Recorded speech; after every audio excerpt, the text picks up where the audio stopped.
Atraksi keterampilan prajurit serta alat utama sistem senjata milik TNI memukau publik dalam perayaan HUT TNI ke-80 di Silang Monas, Jakarta.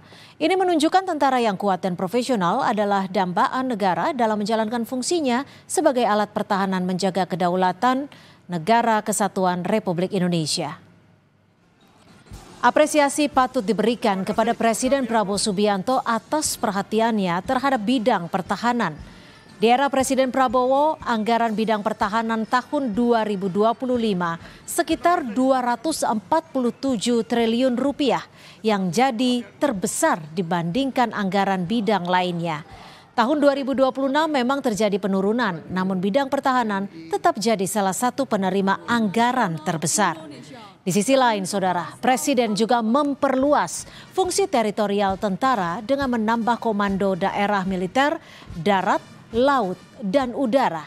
Ada pula pembentukan batalion teritorial pembangunan, serta melibatkan TNI dalam melaksanakan program pemerintah seperti makan bergizi gratis dan proyek food estate.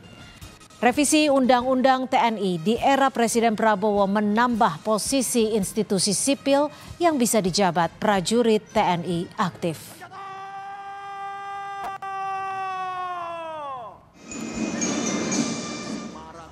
Kekhawatiran pun disuarakan sejumlah kelompok masyarakat. Hal ini wajar karena bangsa ini pernah alami sejarah yang buruk saat tentara dimobilisasi dijadikan alat kekuasaan yang menindas rakyat ketika masa Orde Baru. Reformasi yang digulirkan mahasiswa tahun 1998 menumbangkan rezim Orde Baru yang otoriter. Indonesia kini jadi negara menganut paham demokrasi yang menjunjung supremasi sipil dan hukum. Peran politik tentara dihapus, tentara harus kembali ke barak dan menjadi alat pertahanan negara profesional. Itulah salah satu cita-cita reformasi yang telah berjalan.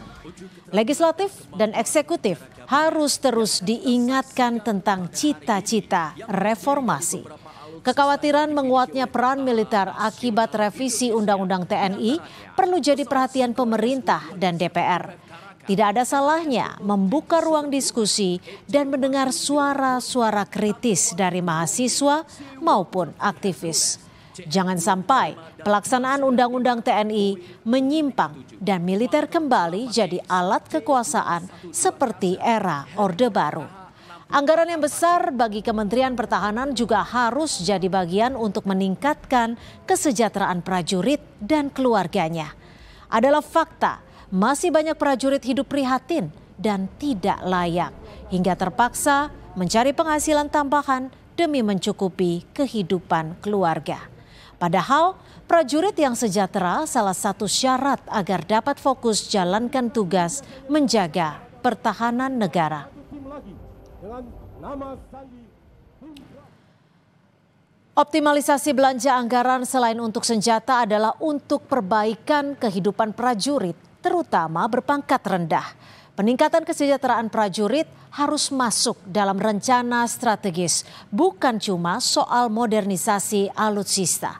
Karena itu penggunaan anggaran Kementerian Pertahanan harus dikelola secara transparan, serta selalu diawasi, diperiksa atau diaudit lembaga berwenang dan publik.